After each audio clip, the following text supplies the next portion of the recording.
반갑습니다. 석소장입니다. 자, 오늘은 한국과학기술원 카이스트와 마찬가지로 이공계 최상위권 학생들이 지망하는 포항공과대학교 포스텍의 2025학년도 전형교육을 분석해보고자 여러분들을 찾아뵙게 되었습니다. 포스텍은 작년에 여러 전형분화 및 수능체제 학력 기준 전형 신설이 일어난 상황이기 때문에 전년도에 큰 변화를 일으킨 여느 대학교들이 그렇듯 2025학년도는 매우 얌전한 상황입니다. 그렇기 때문에 사실상 변화사항 측면에서는 짚을 부분이 없어서 단순하게 주요 사항만 후다닥 짚고 넘어가기보다는 한국과학기술원 카이스트 2025학년도 전형교육 분석 콘텐츠에서 학생부 종합 창의도전 전형 합격 양상에 대해 말씀을 드렸던 것처럼 오늘도 전년도 솔루션 진행자 기준 포스텍 합격자들의 양상을 전형 지원 전략 측면에서 간단하게나마 짚고 넘어가고자 하니까 이 점을 잘 참고해 주시길 바라겠고요. 우선은 포항공과대학교 포스텍 입학처 측에서 오피셜로 공지한 주요 변경 사항입니다. 해당 사진에 나와 있다시피 기존 전형 폐지 및 신규 전형과 모집 인원 변경 등 여러가지 사항들이 존재하는데 사실 뚜껑을 열어보면 포스텍을 지망하는 대다수의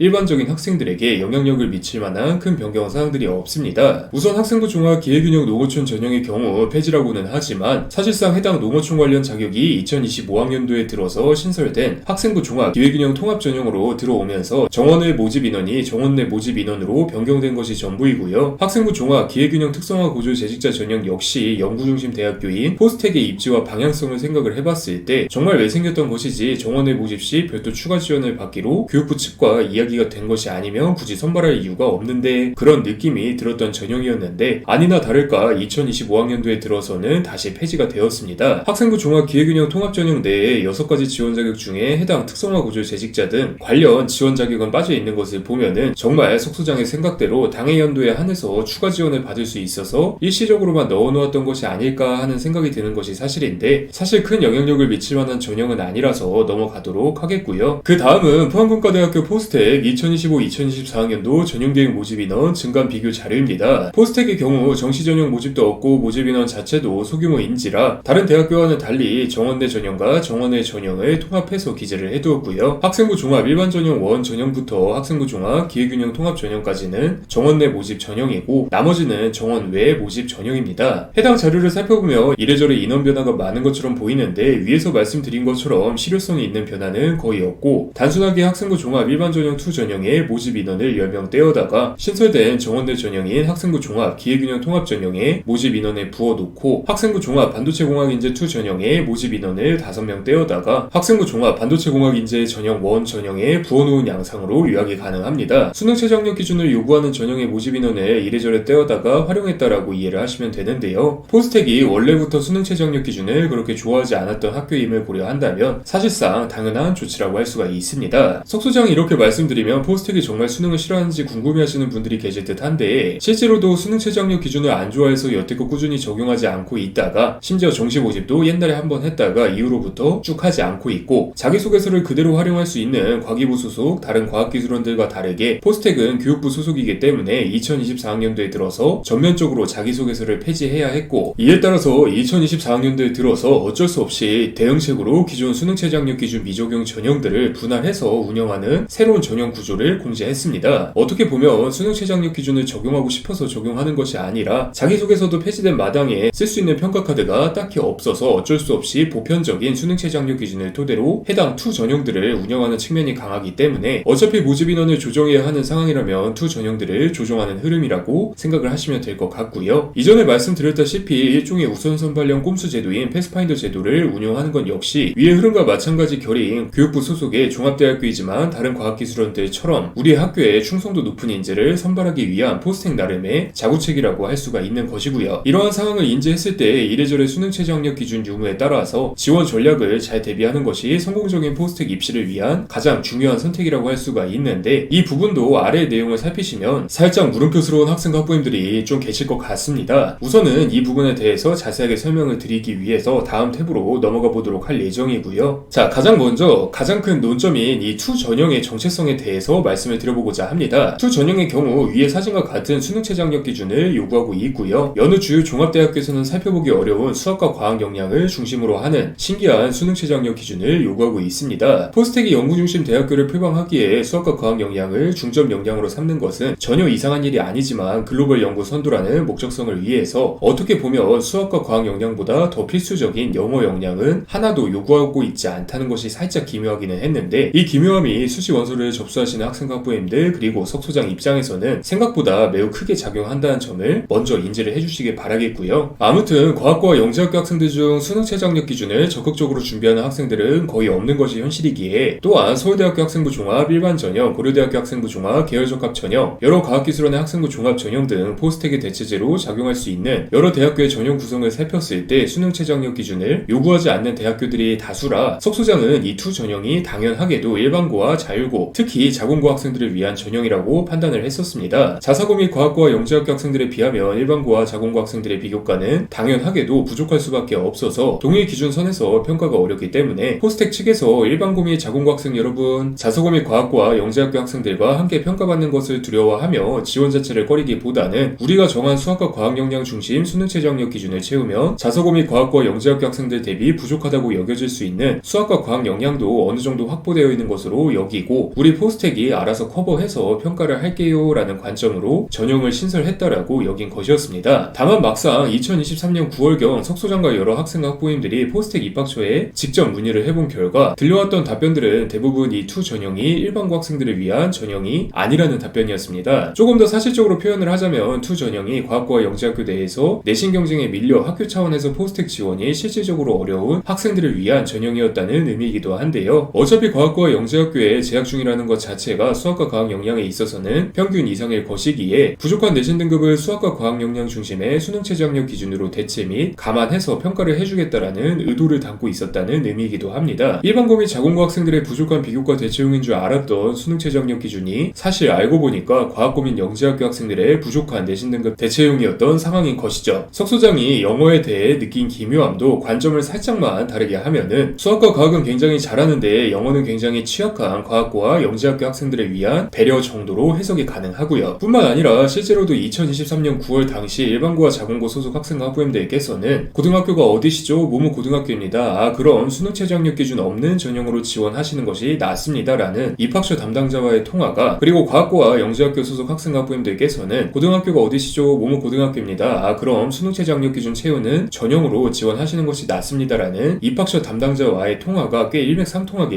이루어졌었습니다. 내신에 따라서 답변이 살짝 다르긴 했지만 석 소장도 연락처를 바꿔가면서 학부모 인청 몇 번 문의를 했었는데 실제로 비슷한 맥락의 답변을 받았었고요. 이렇게 말씀드리면 슬슬 석 소장이 잘못 분석한 것 아닌가라고 생각이 드실 것 같은데, 웃긴 것은 솔루션을 진행한 학생들의 기준으로는 과학고와 영재학교 소속의 내신이 아슬아슬함에도 수능 최저학력 기준이 없는 원 전형으로 합격한 학생도, 일반고 및 자공고 소속 학생으로서 수능 최저학력 기준이 있는 투 전형으로 합격한 학생도 꽤 있었다는 점입니다. 물론 최초 합격인지 추가 합격인지는 소속 고교 유형도 그리고 지망 전공도 가지각색인지라 모두 낱낱이 밝힐 수는 없지만 석 소장이 한 가지 확실하게 말씀드릴 수 있는 점은 포스텍이 의도한 전형 설계 목적이 석 소장과 함께 솔루션을 진행한 학생이나 그렇지 않은 학생이나 전반적으로 거의 먹혀 들어가지 않은 것 같다라는 점입니다. 하필 석 소장을 찾아온 학생들만 특이 케이스라고 하기에는 표본수가 적지는 않고 고교 유형이나 내신 등급이나 비교과 수준이나 다양해서 다양성 자체는 확실하기 때문에 전체 표본 집단으로 확대 해석하기에도 충분히 무리가 없는 상황인지라 한마디로 특정 변수로 인해서 원 전형으로는 이러이러한 학생들을 선발하고 투 전형으로는 이러이러한 학생들을 선발하겠다고 한 포스텍의 계획이 와장창 무너진 것이라고 할 수가 있는 것이죠. 그런데 석 소장은 이 요인이 바로 지방에 위치한 포스텍의 경쟁력 하락으로 인한 높은 충원율이라고 판단을 하고 있습니다. 과기부 소속 과학기술원은 과기부 소속인 만큼 대입정보 공개를 교육부 지침에 따라서 의무적으로 할 필요가 없지만 포스텍은 위에서 말씀드렸다시피 교육부 소속이기 때문에 대학어디가 측을 통해서 관련 자료들을 확인할 수가 있는데요. 전형 분화가 일어나기 이전인 2023학년도를 기준으로도 충원율이 생각보다는 꽤 높다는 점을 알 수가 있습니다. 이미 분화가 되어서 수능 최저학력 기준이 적용되었던 학생부 종합 반도체공학 인재 전형 투 전형도 기묘한 수능 최저학력 기준을 요구하고 있음에도 충원율이 꽤 높다는 점을 알 수가 있고요. 결과적으로 정리를 해보자면 포스텍 측에서 나름대로 의도를 갖고 전형 분화를 해놓았지만 높은 충원율로 인해서 그 의도가 다 무너져서 원 전형으로 지원했어야 했던 학생이 수능 최저학력 기준 충족 덕분에 투 전형에서 합격하는 양상도, 또한 투 전형으로 지원했어야 하는 학생이 모집 인원에 따라서 높아지는 충원 인원 규모 덕분에 원 전형에서 합격하는 양상도 나타났다는 의미이기도 합니다. 물론 2024학년도 전형 결과가 확실히 나와봐야 세부적으로 이야기를 할 수가 있겠지만 석 소장이 전체를 대변하지는 못해도 확실하게 2024학년도 입시에서 확인한 바가 있는지라 실제 상황도 크게 다르지는 않을 것 같기는 하고요. 결과적으로 석 소장이 말씀드리고자 하는 바는 우리 학교가 어떤 유형에 속하는지에 따라서 원전형과 투전형을 구분해서 전략을 짜실 필요는 없습니다. 없을 것 같다라는 점입니다. 이래저래 경쟁률과 충원률을 고려했을 때 1단계 소리평가의 통과할 수준만 된다고 하면은 본인의 모의고사 성적에 따라서 두 전형 중 취사 선택해서 지원한 이후에 끝까지 기다려볼만 하다는 의미이기도 하고요. 실제로 2023년 9월 수시원서 접수 마무리 당시 이렇듯 나른나른 퍼져나가는 고교 유형별 유불리에 따른 소문을 믿고 패닉에 빠지신 분들도 계셨었는데 너무 우주상향으로 지원한 학생들이 아니고서는 대부분 어찌어찌 추가 합격으로라도 최종 합격을 마주했었으니까 지망하는 전공에 따라서 차이가 분명히 존재하기는 하겠지만 두 전형 중 무슨 전형으로 지원하든 고교 유형에 따라서 포스텍 측이 원하는 고교 유형이 아니라고 해서 피해를 입을 가능성은 현실적인 면모를 고려했을 때 매우 낮다는 점만 잘 명심을 해주시면 될 것 같고요. 자, 그래서 오늘은 이렇게 포항공과대학교의 전년도 합격자 경향성에 대해서 말씀을 드렸었는데 포스텍은 앞으로 향방이 매우 중요한 대학교 중 하나입니다. 과학기술원의 특성을 갖고 있음에도 과학기술원은 아니기에 과학기술원처럼 지원자의 모든 부분을 사사치 알아보는 식의 자기소개서나 실기실적 특기자 전형을 활용하는 식의 입시 전형 운영이 어렵고 여러 현실적인 여건상 갑자기 모집 인원을 확 늘리기도 어렵기 때문에 그렇습니다. 그렇다고 해서 옛날처럼 포스코가 든든한 뒷배 역할을 아무런 걱정 없이 해주고 있는지를 살펴봤을 때 그것도 아니고 최근에 들어서는 한국과학기술원 카이스트와 마찬가지로 의대 관련 이슈도 존재하는 만큼 근 3년에서 4년간 대학교 자체의 노력이 앞으로의 향방을 결정하는 중대한 상황을 마주하고 있지 않을까 싶습니다. 포스텍 측에서 예전과는 달리 글로컬 대학 30이라는 교육부 주관 지원 사업에 적극적으로 나서게 된 배경도 이러한 내부적 그리고 외부적 사항들을 명확하게 인지하고 있기 때문인 것으로 보이고요. 다만 이렇듯 대학이 위기 비스무리한 상황에 빠지면 일반적으로는 실적을 통해서 내부 구성원을 쪼기 시작을 하고 입시 전형을 포함해서 전반적으로 여유가 없어지고 결국 학생을 선발하는 기준 자체가 확실히 평가하기 어려운 과정보다는 확실히 평가하기 쉬운 결과 중심으로 변화되는 경우가 많습니다. 예를 들어 인문사회과학 계열에 대한 네임밸류만 믿고 있다가 IT 소프트웨어 계열 관련 4차 산업혁명에 대한 대학교 자체의 브랜드 이미지 전환이 늦어져서 전형 간소화의 딜레마에 갇혀버린 이후부터 결국 별다른 대책을 강구할 방법도 여력도 없이 전형 간소화만 주구장창 추구하는 바람에 이과 기준 서성한 라인 학생부 종합전형 중에서 가장 특색 없는 비교과를 가진 탐구 동기 및 탐구의 연계성이 거의 없이 묵직한 비교과 몇 개만 어정쩡하게 자리 잡고 있는 학생들이 합격하는 서강대학교처럼 말입니다. 그렇기에 2024학년도 입시에서 역시 똑같이 증명된 초격차 연구가 중요한 분야에 한해서는 확실하게 과정 중심 평가에서 결과 중심 평가로 전환되고 있다라는 작년과 동일한 포스텍의 선발 경향성을 말씀드리면서 오늘의 컨텐츠를 마무리 짓고자 합니다. 포스텍이 과학기술원처럼 수시 6장에 포함되지 않는다면 또 활로들이 몇 가지 있겠지만 사실상 교육부 소속 대학교이기 때문에 수시 6장에 한 장으로 처리가 된다는 것 자체부터가 이미 큰 페널티를 치고 있는 것이라 여러분들께서는 이 점을 잘 참고해 주시길 바라겠고요. 올해 포스텍 지망을 고려하고 계신 분들께서는 오늘의 컨텐츠 이외에도 위에 2024학년도 포스텍 전형계획 분석 컨텐츠를 한번 꼭 살펴보시는 것을 추천드리도록 하겠습니다. 감사합니다.